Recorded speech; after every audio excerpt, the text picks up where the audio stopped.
Okie dokie. Alright, so yeah, I think this is good. Alright. I would like to share the link to this.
Okay.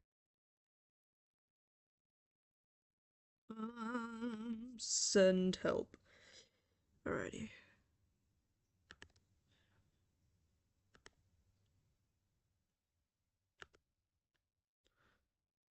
I always forget I don't.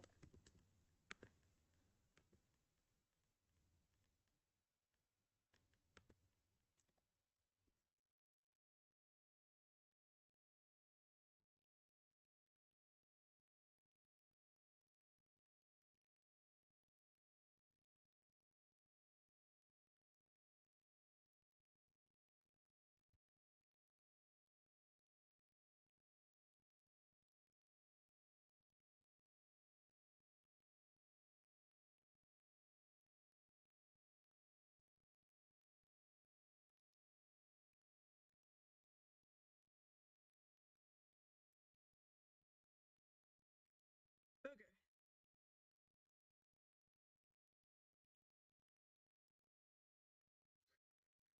Alrighty. Give me one moment to set up chat so I can actually see what people are saying as I go through and break down my art process. Um, Small heads up, there will not be any music playing in the background. I fear that YouTube doesn't like my background music. So it's not gonna be happening. It's so awful and tragic and sad, but that's just how it is, I suppose. Okay. So, what's on screen right now is a canvas that I have dedicated to doing some art studies. Now, the way that I draw is gonna look a teeny tiny bit different in a after today, just because of the fact that I've decided to actually start doing art studies to begin with. So, if you take a look here at my canvas, I actually properly fit it to my navigation. You can see that someone's calling me. Hang on, what the fuck?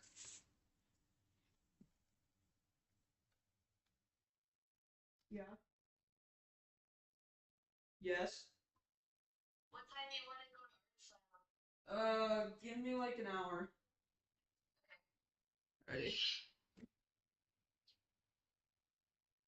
Okay. I now have a time limit on this stream. Because I'm going to leave in an hour to go to an art store with my sister. Okay, so, um, if you look, so, really quickly, one of the big things that I want to stress is that if you want to get good at art, you have to do fundamentals. Genuinely, there's no other way to get good at art, because my art isn't the most anatomically correct thing. It's far from what I deem, or I think what good artists would deem to be good art in terms of technical skills. But if you're just making art to impress other people, or not even impress other people, just to draw whatever you want and show it off, then you shouldn't really stress too much about fundamentals. If you're like me and you're shooting for an art school, then it's in your best interest to properly learn your fundamentals. So to start off, I'm gonna start just kind of showing how I break down more complicated illustrations, and I actually happen to have something up that is good for that. So, one of the things, my biggest project and the big thing I want to work on, um, or the big thing I'm trying to get out of my fundamentals, I don't like the way this looks, is working my way up to what I'm hoping to be my biggest project. I say I hope because I think if I do another project any bigger than this, my head will explode. It's working on a fully animated, what we call a 2D MV in the Sekai community, for Shoujo Rei by Makito P. And within this, I have tons of different shots planned, and each shot is basically a different scene that I have within the drawing, within the animation. So I'm starting off with storyboarding. Now, when I think of storyboarding, I think of thumbnails. It's called so thumbnails are basically really small or simple ideas of what you're going to have a big complicated drawing to look like. Now, you can take the idea of a thumbnail literally the way I do and draw it really fucking small, but you don't have to do that. You really don't have to. So you can see on my canvas I have it much smaller, so it's simpler. Essentially, that's the goal I'm trying to get, the thing I'm trying to achieve here is keeping it simple. Because now I don't know if other people have the same problem I do, but when I work on really complicated illustrations, working on a big canvas means I'm automatically going to try and fight for more detail in my drawing, even if that's not exactly the point I want to start with. So I'm just pulling up references and stuff for this drawing a little bit.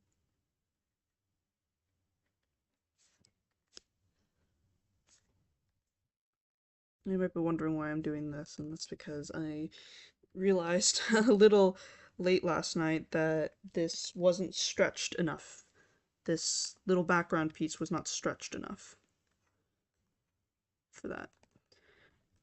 Another quick thing I want to note is that you'll see I'm only working in grayscale.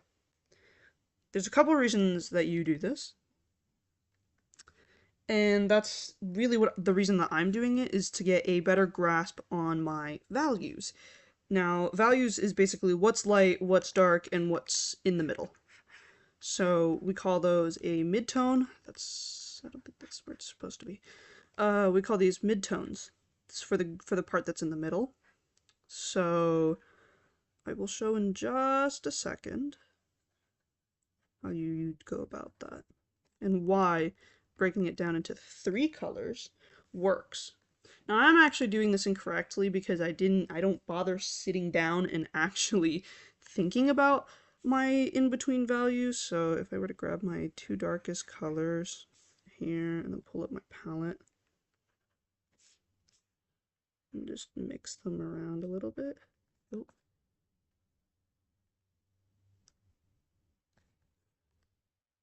That's good enough, I think. This might not show on the paper. Yeah. There we go, that's better. If we break it down, you'll see that when I go to shade, this one here, if I grab my soft airbrush, and I go to shade this, notice how it makes a shadow, and that shadow is the same color as this dark tone here, this mid-tone here. And that's the reason that this kind of stuff works, because what you're shading and highlighting with is just one of the top colors here. So if I were to highlight this part here, just use that top color and it's a highlight. And then if I go to shade with the bottom color, it still makes a sphere. And if I were to take the color I just used, I can highlight this one as well. And I wouldn't need to go in with the darker tone for that. And I could just do that. Now, obviously, this isn't counting if I were to take straight white and really highlight this and make spheres like this. But for the most part, this is pretty simple mid-tone value theory.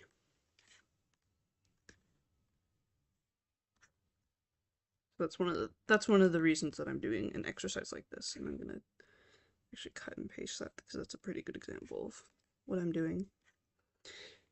I'm doing it a little differently here because, as you can see, I'm using straight white and I'm using my canvas color, which is what the lightest color was. I'm doing this a little differently, but that's because of the fact that I understand the point of each little piece. So I feel perfectly okay using it without having to actually have it as the same thing. So usually I'll start with one of these thumbnails. I'm not going to beef one of these up. But I think if I've, do I have a good example of this?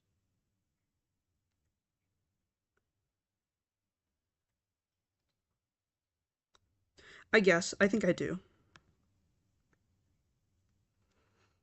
Although this does require me to open a different tab.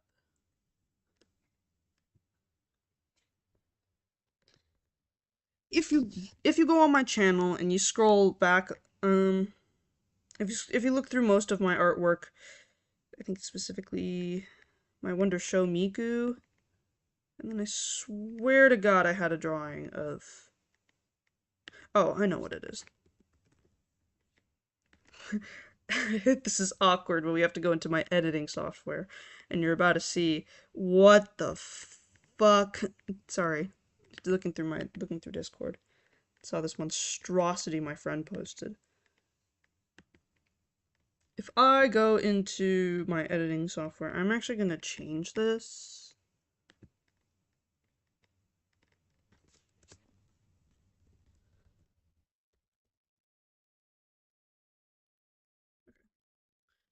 You're gonna see everything go black really quickly, and that's because I'm changing display capture. Yep, there we go. Alrighty, now we hope. I don't know if you guys can see that, actually. I need this top dock to go away. Where is it? Supposedly, I have one already. Oh, here's my display capture. There we go. Okay. Using the completely wrong interface, but that's alright. I don't care about any of this. We go in to my editing software, quote unquote, and oh, you know what? Yeah, I'll use a better example of a thumbnail here. Because I don't want to pull up the raw footage for this because it's slow as fuck. And we'll see if this actually chooses to load. If not, we're gonna have some issues. Why is this 24 minutes long? Oh, and that's just, okay, everything's completely sped up. So, okay, if I go back really quickly. You'll see here the first thing I tried to do was actually full draw the whole thing. I don't know what happened. I think my file got corrupted. And then I moved into the corner. I want you to focus here on the navigator in the top right corner. You'll see how much smaller these thumbnails are that I'm working on. And it's a lot smaller, meaning I can break it down into a lot of different, I can more easily edit my big ideas without having to go through and fix a bunch of details. So for the most part, they're very simple, and then I size them up. And that's what I did for my Hatsune Miku piece.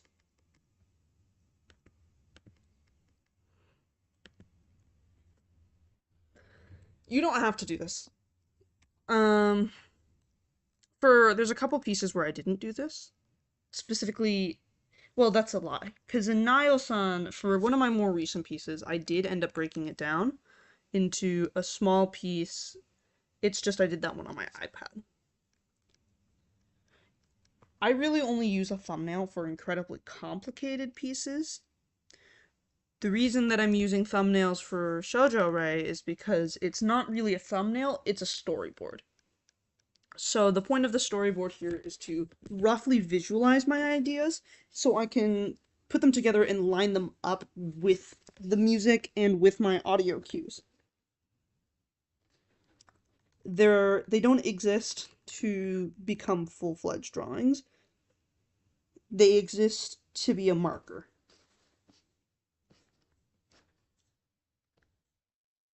I guess I could go and draw something, but we'll be here for 20 years if I start drawing, unfortunately. If you want to see some, like, fast-paced, ways that I draw, I do recommend just going straight on my channel and looking at them. I have a bunch of different speed paints that are up.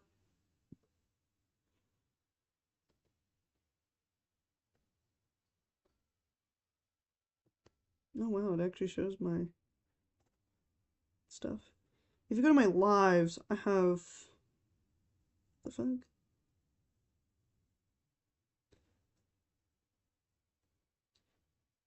If you go to my lives, you'll see 2 live streams I did yesterday and the day before. I think one of them partially, or at least one of them starts a drawing that I was trying to do. No, it did not. It just swaps to me working on it. Okay, great. I have to leave in an hour, which is going to be the hard part. But I think what I'm going to do for now is start with art studies. So, I have not finished my art studies. I am far from done with my art studies. I have just started doing my second one, which is to break down anatomy. So, my process that I'm doing for this is the wrong color.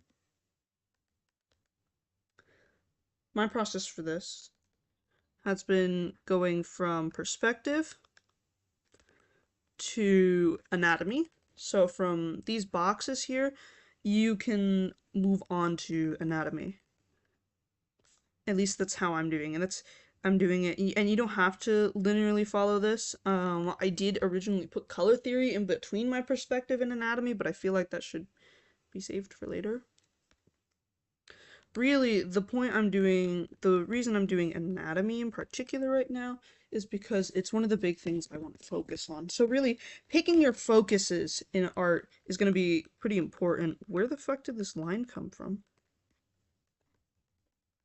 So, boxes. We all know how to draw a box, right? Just do a square, bring it back a little bit, and then draw another square. Usually we put dotted lines to show the in-betweens. If you're in math class like when I was doing these. There you go. That's a box. This box is incorrect. And the reason is that you're not supposed to draw boxes for the hell of drawing boxes. The point of boxes is so that you learn how to fake perspective without doing perspective grids like whatever the hell's happening here. So let's talk perspective really quickly. Glad I put all that on the same line. What is perspective? Well, it's how much an object will become bigger or smaller depending on how far it is from what is called a vanishing point. So if I lock in and draw a line, forget how my polyline tool works. Let's say that this is what we call the horizon line, which is where what should be the sky, which would be up here, meets the ground.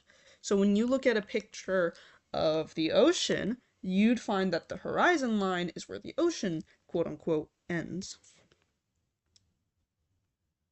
I don't have a picture of it on me right now, but yeah, that's the point. And then so what these kinds of drawings have in between them is what's called a vanishing point. Well, not in between them. A vanishing point. I'm going to mark it roughly in the center. What a vanishing point is where things will just kind of merge together, where things vanish, essentially. When you make a vanishing point, you can start building out lines that come between them. Luckily, my art program will, if I hit the shift button, for the most part, it'll do it for me, but I'm making all of these different lines. If I can get them to roughly start from that vanishing point there, that would be greatly appreciated.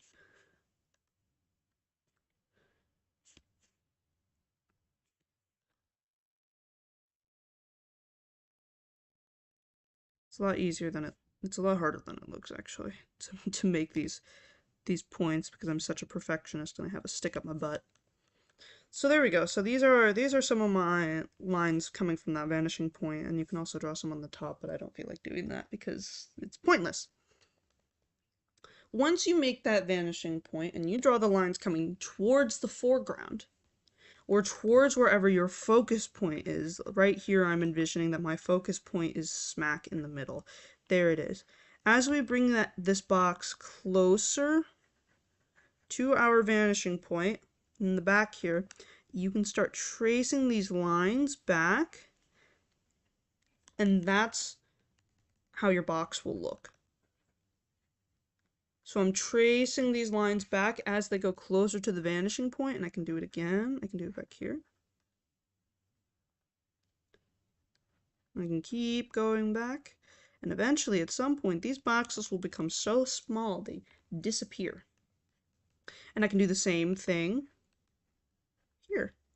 If I want to do it from an angle, but I'm not doing 2-point, I'm doing 1-point perspective, where there's only one vanishing point, I can follow these lines behind the box, and these lines are all going to converge at one point, which would be that vanishing point.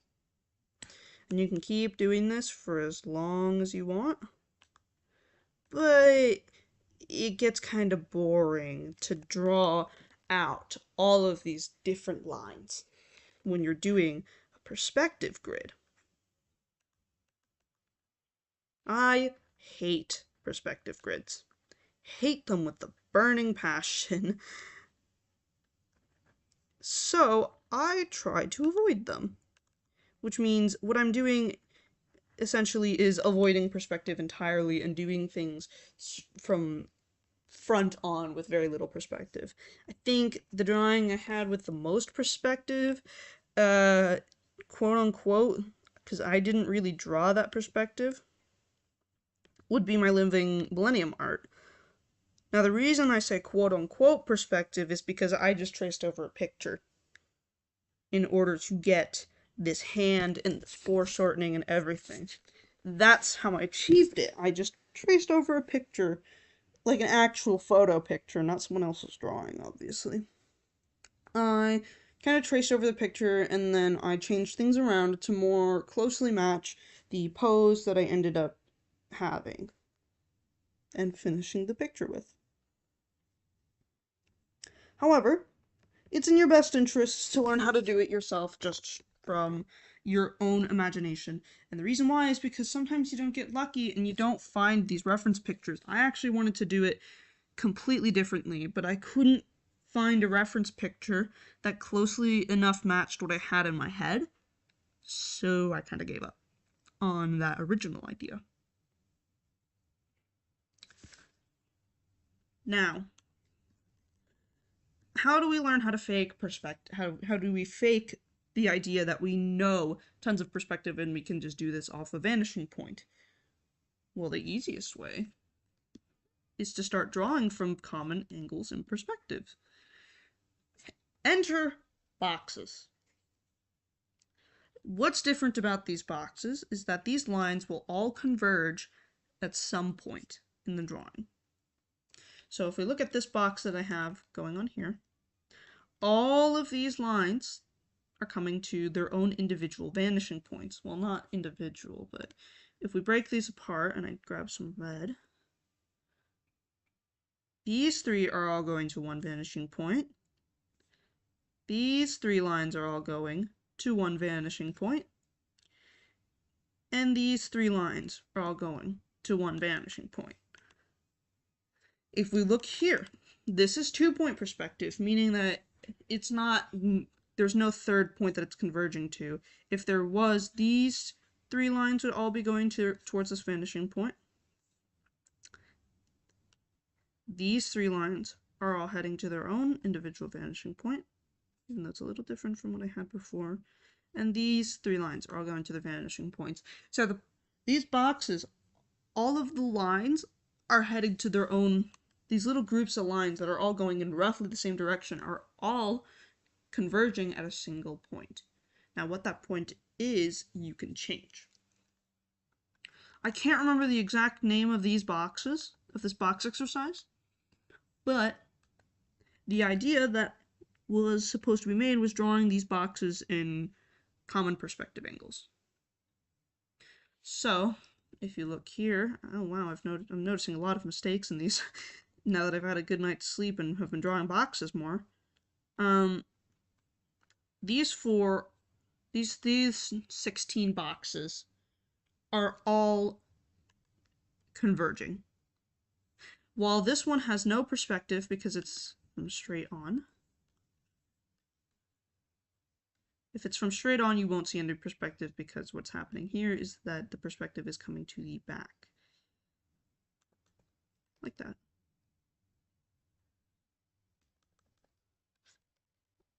But the rest of them are all tilted at some angle.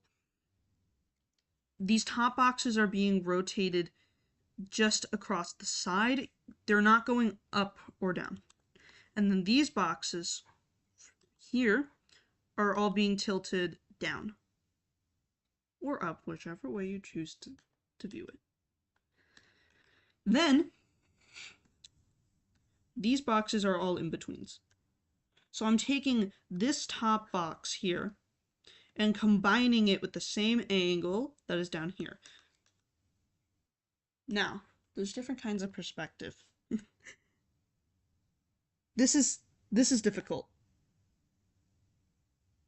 This is a little difficult to explain, and I struggle with it as well. It's knowing when to apply 3-point perspective and the different types of perspective. So if we go back to this initial vanishing point drawing that I made, this is 1-point perspective. There's only one vanishing point. If we wanted to do 2-point, what we do is we draw 2 vanishing points. So I have one at each end. And we'll say my focus is around here. So now I'm going to draw my lines to this focus.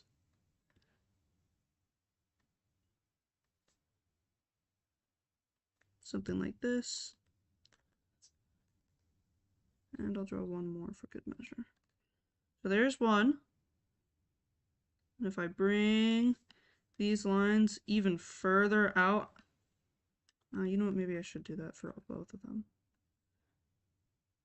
Typically you want your lines to go past your focus. You just want them to be heading kind of towards your focus. They don't have to be at your focus.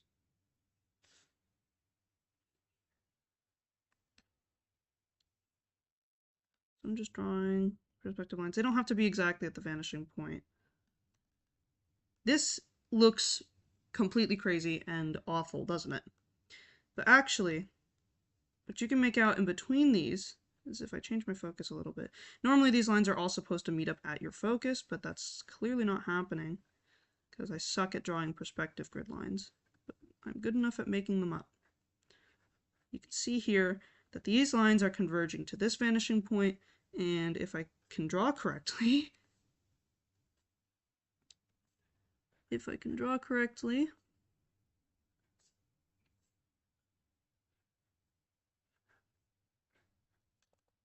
these lines will converge to this vanishing point. So I'll bring it to my vanishing point here on both ends. They should all be meeting up. 3-point is just this box. You just add a third point of perspective. Usually, you'll see people use 3-point perspective for buildings.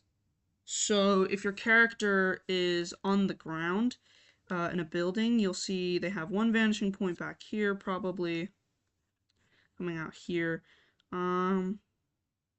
Maybe a vanishing point over here.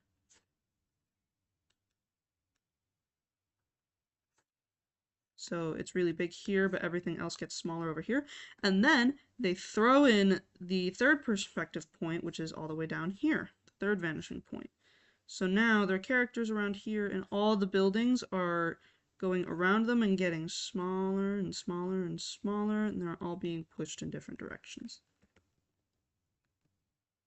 The most common form of perspective you'll see is 3-point, just because a lot of different things use 3 points, and obviously we're in a 3-dimensional world, meaning that there's going to be 3 vanishing points usually in almost all pictures, unless they're taking it straight from the front. But even so, taking it straight from the front, there's still perspective, as I'm telling you here. You just can't see it. This box is going back. So when we take these boxes, you'll notice that you can stretch them and move them however you want. You can combine these boxes if you so choose to. So if I were to, I don't know, let's take this box. If I were to take this box and I were to extend it one box,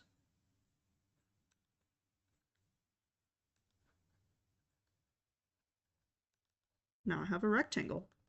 And what you can do with those rectangles is you can make a cylinder.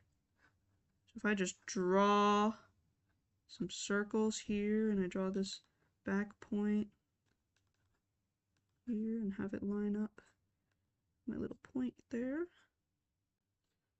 and then I draw my center bit and I draw that, now I have a sphere or a cylinder. And I'm going to highlight this in red really quickly for you guys, or as close as I can get to red.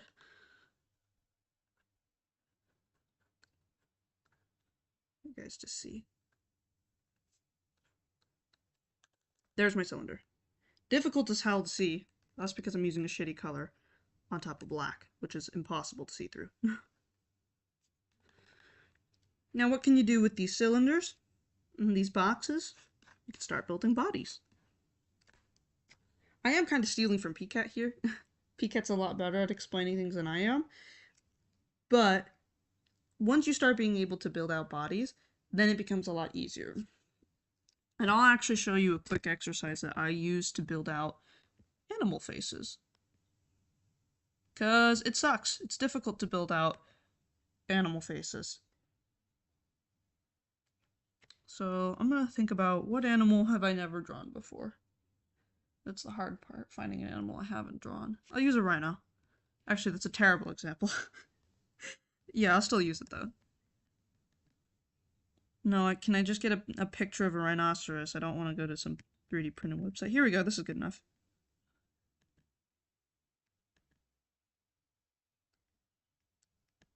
Please. Just try to take a picture. A rhino. Okay, there we go. I'm gonna take this picture of a rhino real quick. And the first thing I'm gonna do is turn it blue, because I can't work on anything that's not blue. That colors. And what am I gonna do? Well, this isn't really a box now, is it? Nor is it entirely a cylinder. So how am I supposed to break this down into a way that's easy for me to understand and easy for me to start drawings off of? Well, there's three different shapes that you really want to use when you're breaking things down because they're simple and they're easy. A triangle, a circle, and a square. And by square, I mean any iteration of a square.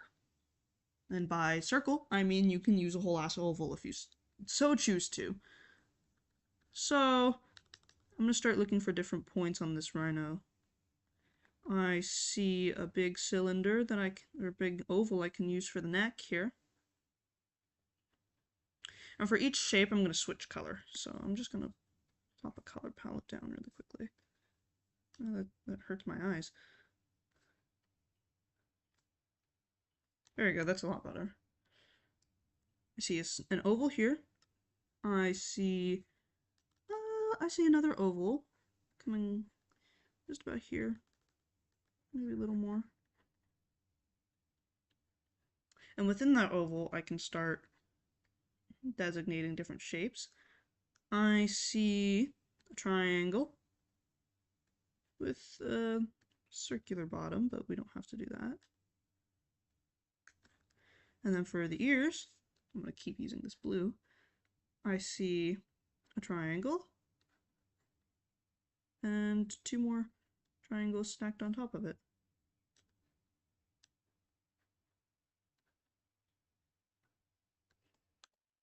There you go. There's my breakdown of a rhino. At least from this angle. But now what I can do to change this is let's start by thinking about an actual face of a rhino. They have a top jaw, they have a bottom jaw, and within their skull they have their eye socket. So here's the eyes right here. So I'm gonna assume the eye socket's just a teeny bit bigger, and I'm gonna fill that in really quickly. And now I'm gonna break this into a top jaw and a bottom jaw. So which is what this original line was for. And then you can see here they have their nostrils. Maybe another on the other side. And where exactly does their snout start? Well, usually the snout starts just a little bit after the eye.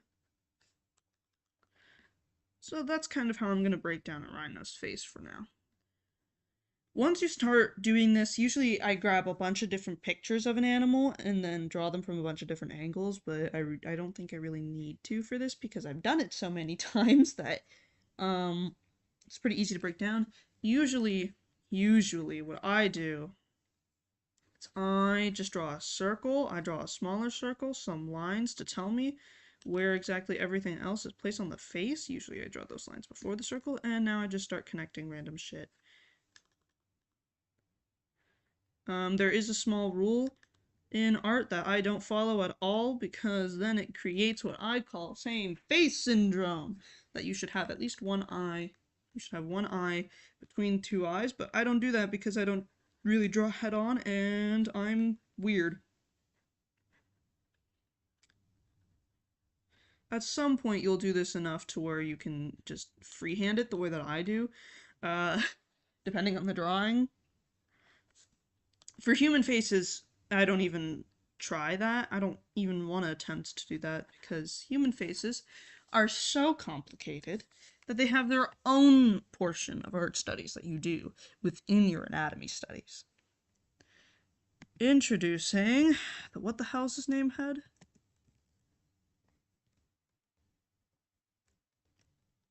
Hang on, what the hell was his name? Hang on. It's a low poly head model. What the hell was his name?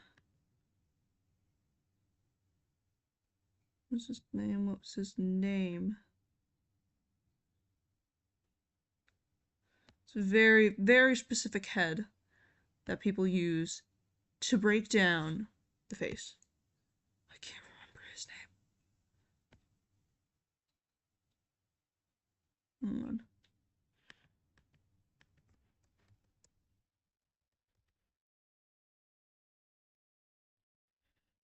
I can't remember his name.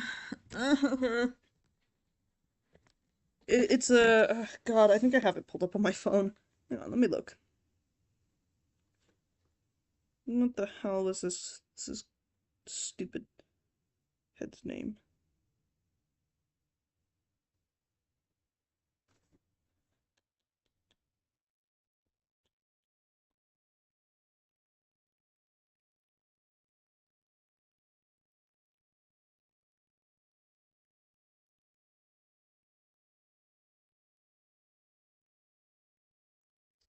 I can't remember his name. It started with an A. Um, the Asaro head. Jesus Christ, that took a long time. The Asaro head. Probably, the thing that I hate the most to look at. I hate this thing. I hate it so much.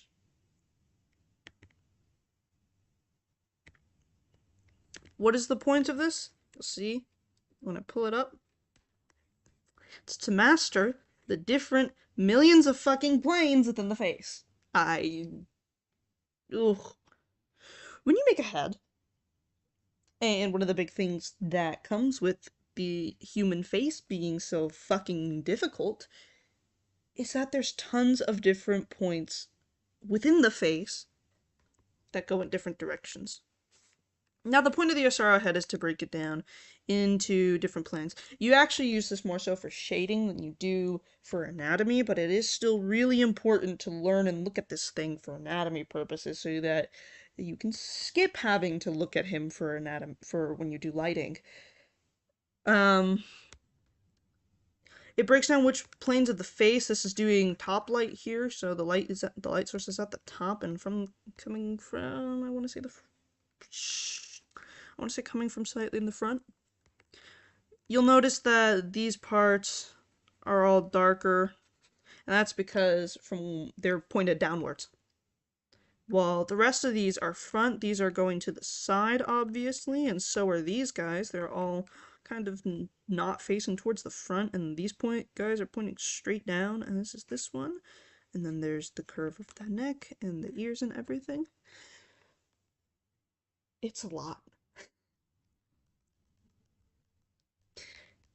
It's a lot to learn when you do art. However, I think there is a pretty easy way. There's a pretty simple place to start. Perspective is 100% the place that you should start at because it has some of the most simple workouts to do, at least in my opinion. I would not start doing animal faces at all because it kind of hinders your ability to look at other things. If you want to specialize in drawing animals, go ahead. I'm not here to stop you, but this is just my general opinion if you want to end up branching out into drawing people like I do. I'm actually gonna kill this rhino, say goodbye to him. And say goodbye to the face. Really, I think perspective is the easiest place to start, again, because it's just drawing lines. It's not, you don't have to be imaginative for it, you don't have to do that much, it's just drawing lines and boxes and looking at how things get smaller as they move further away from the camera and the focus. The next place I would start is not anatomy, despite what I'm doing. It would be values. Values, values, values. They're pretty easy, especially with what I showed you over here, the Shoujo Rei. Really, the easiest way to break down values is to do 3. And while values does technically play into your ability to do composition, because if you'll take a look here at my drawing, I will use this frame, this shot as my reference. Where is the focus on this drawing? What part jumps out to you the most in this drawing? It's probably going to be the darkest part. And the reason why is because it's not just big. It's in your face. You are drawn to it because it stands out from the rest of the scene. So the other two parts of the scene are in a mid-tone and a light color. So, because most of the background is white, it starts to all blur together. thus making the dark parts pop out to you more. And that was the big thing I struggled with this section over here. How do I get the cicada and that front tree to stand out the most without darkening the back at all, without changing my value composition, while keeping the sky as bright as I can, because even though that's not my focus, I would like it to be bright, and keeping the majority of the drawing in the mid-tone. I wanted the cicada to be the central focus. That was the big thing. The whole point of this shot was so that you would see the cicada and the trees. Now, the trees are going to be present in a lot of other parts of the drawing, so I didn't really care that much for making all the trees stand out. But the cicada was the big thing I wanted. I wanted eyes to be drawn to the cicada and towards the front of the drawing. So I played around a lot with the values, and you can kind of see that they're fly on my computer. Now, when you take a look at this, it doesn't look like I've done that much with the values, but as you can see from all these different little darker parts, I really struggled with it. When you take the line art away, it gives you a better idea as to what you should be looking for in the drawing. So, you'll see that the darkest parts are the things that are catching the most attention. In this very first shot, the part that's catching the attention is both the teeth, because it's being stuck in the middle of a mid-tone and when it shouldn't be there, the mid-tone itself, and the dark part. So essentially, where I'm drawing your attention is to the girl. Where am I drawing your attention? In here, in this forest shot? Well, a tree, because the cicada's on it, and it stands out from the background. Where am I drawing your attention in this shot?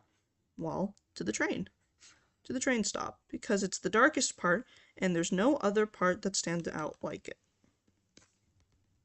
That's an important thing with value composition, is knowing how to get other pieces of your drawing to stand out, using just your values. So, I quickly... Oh, who's on my friend request? When I take a look, I have to go find it. I don't usually do this.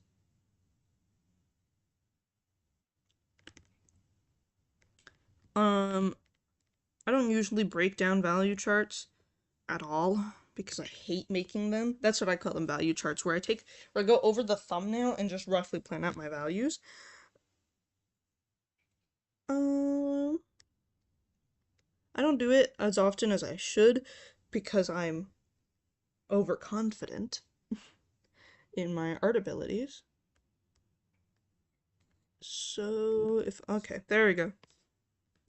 I think I'm gonna find it.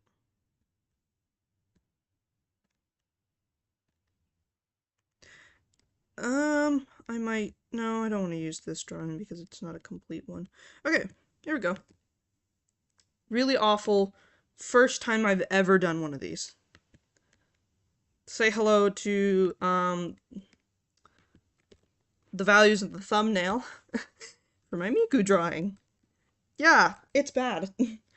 I did this in black, white, and a gray mid-tone, which, if you look at my color palette, is what these three colors on the bottom are, even though I want to change that. Now, the final drawing ended up looking quite a bit different from this, and that's because of the fact that, well, this was really basic, and I didn't put that much effort into it, because I didn't understand the value of a thumbnail. When you look at the very next one that I ended up sharing, which was supposed to be for Luca, but I ended up being super unhappy with the anatomy of this drawing. You'll see it got a lot better if I just drag it down. Send help. It got a lot better when I got to here, and I realized how much I really started playing around with the values. You'll see in the value, in this very first one, it was pretty simple. Mostly kept Miku in the light, I didn't bother changing the background. I made the entire background dark because, well, I wanted Miku to stand out the most, and it accomplished that. But then when you look at Luca, I went in a little harder to play around more with the values and try to draw more attention to the face without making the background dark. I never ended up completing the second piece because I was unhappy with it, but I did end up trying again later on, and I hated that one too. So, no Luca piece. Let me see, let me go find another one. Alright, you know what, I actually have the final product of this. Oh god, this is gonna crash my computer, isn't it? Yep. There's Miku-chan.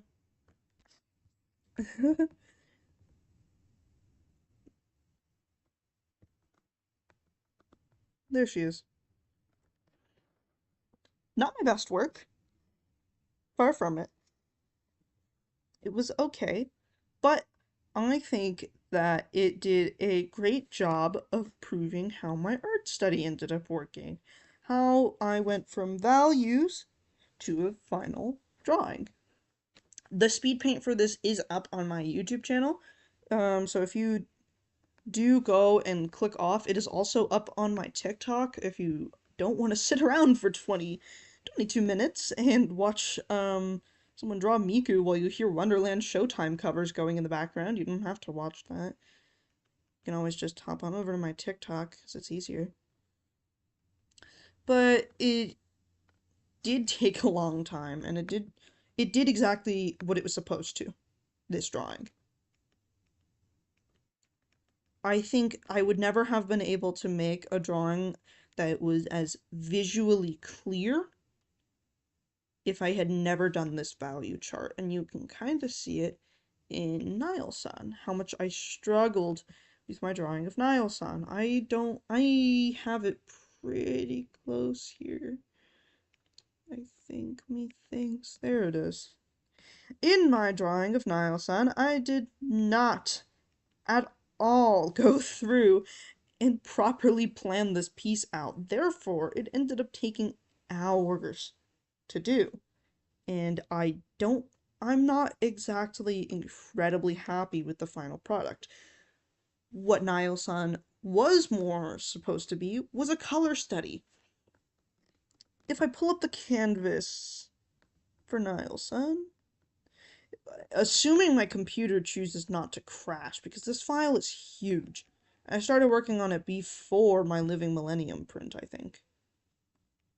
And never actually worked on it until I finished it. Oh dear lord, that's a lot, and a lot of layers. I'm actually going to pull this out so you guys can see it a little better. There's a lot of layers in this.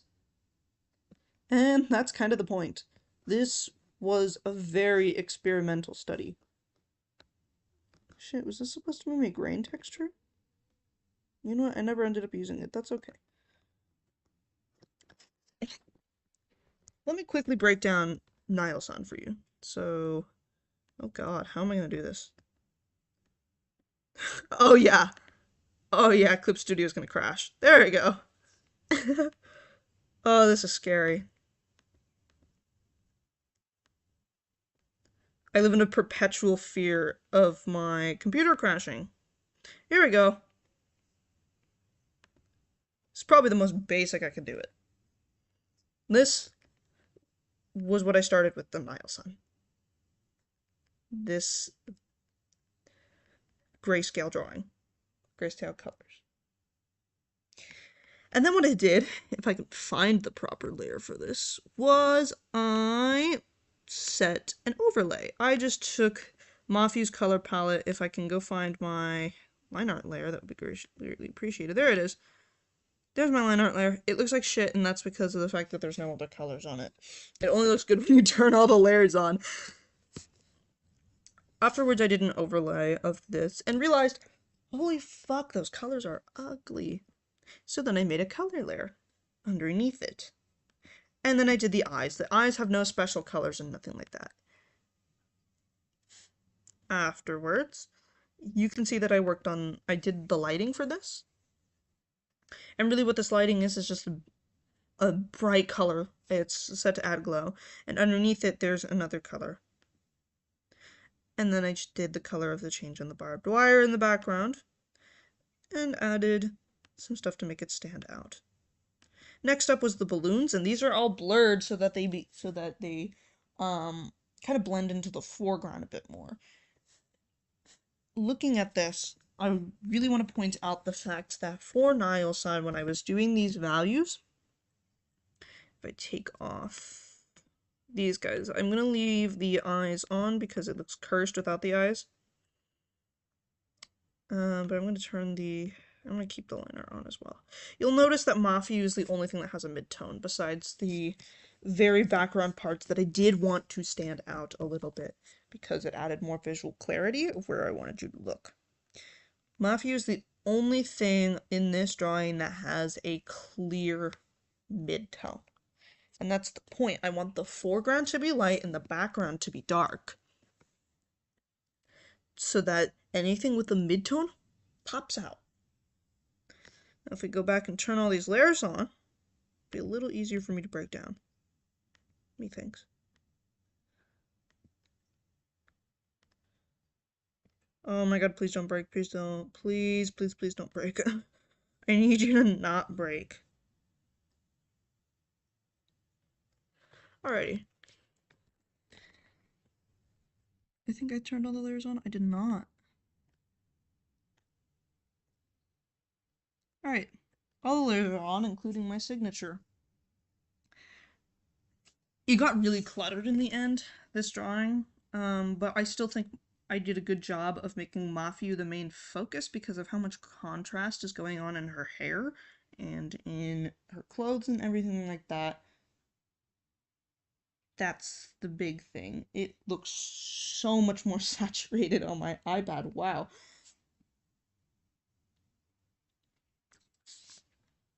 So, really, I didn't even give some points on how to start drawing. And that's because I don't know. I think the very first thing you should do when you start drawing is doodle. Doodle dumb shit. Doodle stupid things. Draw a Pokemon.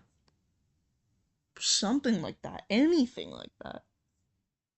Draw a Pokemon. Draw a cat. Don't draw people. They suck to draw. I would not recommend it. Draw anything simple. You can start by drawing boxes if you so choose to. And you don't have to draw them in perspective the way that I'm doing here, because perspective sucks ass and I don't want to ever do it again. But I have to. Really, you want to just, I really recommend thinking about what exactly your art journey is. Are you drawing just for fun, or are you drawing to become a better artist? Are you drawing to get into art school? Because if you are drawing for fun, you'll have drastically different goals and drastically different things than if you were to draw to try and get into art school, which is what I'm doing, which is why I'm doing all these stupid art studies that I hate and want to cry every time I look at them. I'm doing these art studies so I can get into art school. I never did them before because I drew for fun. So, break down your priorities. That's the first thing. If you're drawing for fun, just draw. That's really it. Drawing for fun, the best way that you get better at drawing if you're drawing for fun is to draw. Maybe, I don't know, do a couple art studies here and there. If you're struggling with anatomy and you really, really, really want to get better at it, do anatomy studies and stuff like that. Really, if there's an area of art you want to improve in, do some art studies for that, really. If you want to start with facial anatomy, I don't recommend the Asaro head. I recommend just breaking the head down into lines and circles. That's really the place I'd start with, because that's really the simplest way to do it, I think. And then slowly, as you get more confident with drawing heads and placing features according to an anatomically accurate head, don't start with anime because it'll ruin your ability to do anatomy, and learn the face planes because it's a drastically different playing field. If you start doing that, then I don't know, you'll get better. It's a no one's art journey is linear. I'm doing fundamentals about 11 years after I should have started them. Uh, biggest resource I have for art tutorials and art stuff like that is PCAT. I'd say PIKAT. That's PCAT.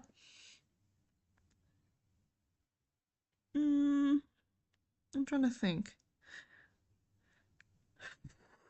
I would really put color theory aside, actually. Despite how much people like to bitch at you for color theory, it's not that big of a deal to me. If you want to make incredibly appealing artwork, then guess I guess you can do that. I don't know. I just don't think color theory is as big of a thing as people like to make it out to be, because truly I don't think it's that big of a deal to do something like that. Mm, yeah, honestly, just finding art studies in whatever area of art you want to improve on, I feel like, is the biggest thing. If you want to get better at colors and stuff like that, you want to get better at coloring, just do color theory, and I don't know. It's been so long since I started drawing. I can't remember a point in my life where I didn't draw at all for an incredibly extended period of time. I think the most I've gone without drawing has been a couple days. Um, Even when I was out of the country and was told not to bring my laptop, I would bring my phone, my iPad, any form of drawing tools that I have, and I'd still draw. I think that was the biggest thing for me, is just drawing. The point that I'm at right now, I got to just by drawing. I did very little perspective. I've done very few art studies over the years, and it's coming back to bite me in the ass because I can't draw incredibly complicated things that I want to. Um, but really, just draw. It doesn't have to be good. Your drawing does not have to be good. It doesn't have to be the most astounding thing ever. And the big thing I really want to stress to people is don't chase popularity on your art.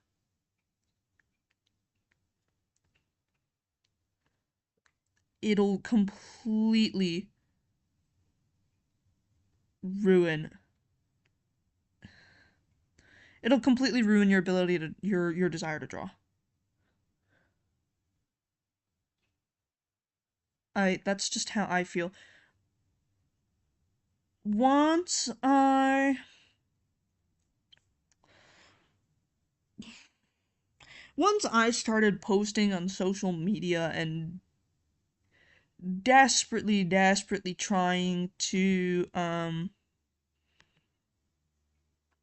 was desperately trying to get attention for my art and everything, and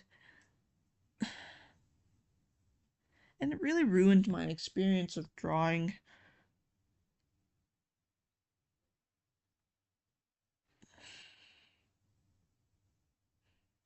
I don't know. I really would not recommend I really wouldn't recommend using social media as your way to figure out whether or not your art's good or not.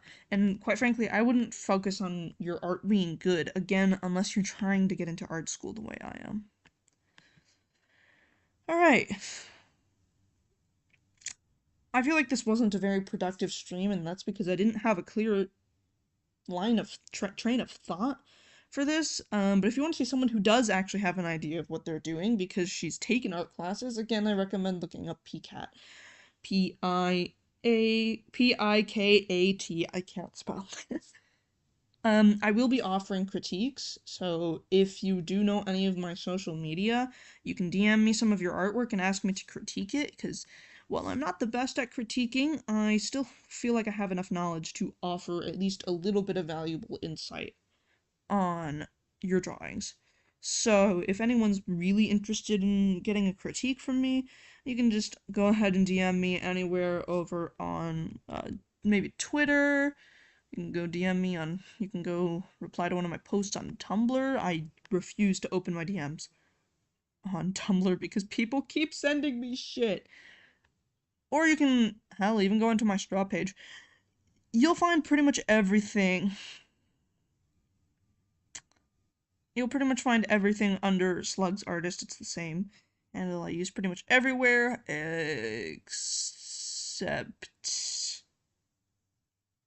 except it's probably gonna change. Ooh.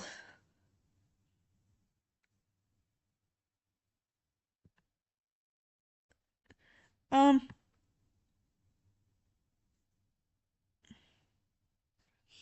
I'm trying to think of better ways that you can do stuff and you can send me your artwork to get critiqued. I suppose you could just, I don't fucking know, DM me on Discord or something, I guess. But I use the same handle here as I do on most platforms, except for Tumblr, but I don't have my Tumblr DMs open anyway. So, if you want to send me a message and you want to send me your artwork, you can go ahead. Just please start with the fact that you're doing this for a critique, because I fear I will immediately ignore your message if it's not for a critique. Alrighty.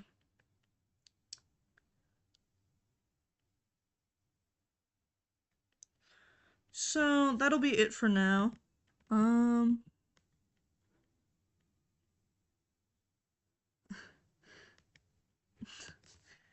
Fami, I'm gonna kill you.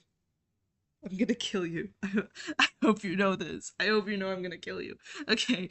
Uh, but if you, yeah, if you want to send me any art, and have me critique it, I will. With that being said, I am going to go pick up art stuff with my sister. So I will probably be back in about an hour. And then I will actually do an art stream and actually draw a brand new piece for you guys, because there is something I need to work on for Art Fight.